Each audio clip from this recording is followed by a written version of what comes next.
يقول المجاهد عاشق الحوض لا بسط، يضجع مياه البحر عذبة وطيبة. يقول المجاهد عاشق الحوض لا بسط، يضجع مياه البحر عذبة وطيبة. له الشوق الذي صبر وأتقى لما خلق ويسر، ضروب النصر بالحوض رقبه. أنا ثالث الضروع من ثالث الفرق، بناطح نجوم الجو شمسه وكوكبه. مع ابن الضياب رافض الصلح بالورد، ورافض حياة الذل بالفعل يعصبه. سرنا مع النجمه على الخط والنسق، عزمنا نخاطب حور عين مخضبه. على جو احمر والنثائم بتحترق، مع برتنا فوق راسه تصوبه. يولع في الشر المعدل إذا نطق، يخطط طريق الموت ويقطع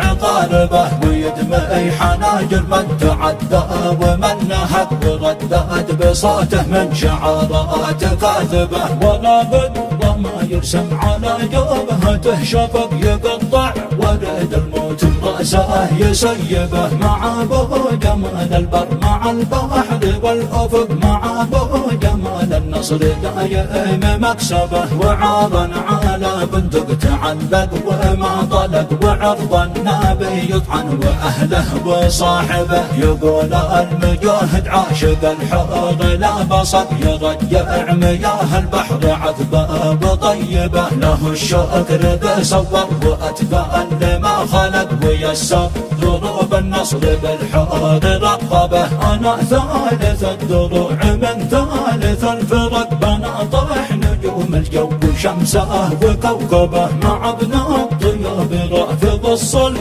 بالورد، ورافض حياة الذل بالفعل يعصبه. سرنا مع النجمه على الخط والنسق، عزمنا نخاطب حور عين مخضبه. على جو احمر والنثائم بتحترق، مع برتنا فوق راسه تصوبه. يولع في الشر المعدل إذا نطق، يخطط طريق الموت ويقطع عقاربه. ويدمع حناجر من تعدى ومن نهب، وردت بصوته من شعارات كاذبه. ولا بد ما يرسم على جبهته شفق، يقطع ورد الموت برأسه يسيبه. مع ابو جمال البر مع البحر والأفق، مع ابو جمال النصر دايم مكسبه. وعارا على بندق تعلق وما طلق، وعرض النبي يطعن واهله وصاحبه. وعارا على بندق تعلق وما طلق، وعرض النبي يطعن واهله وصاحبه.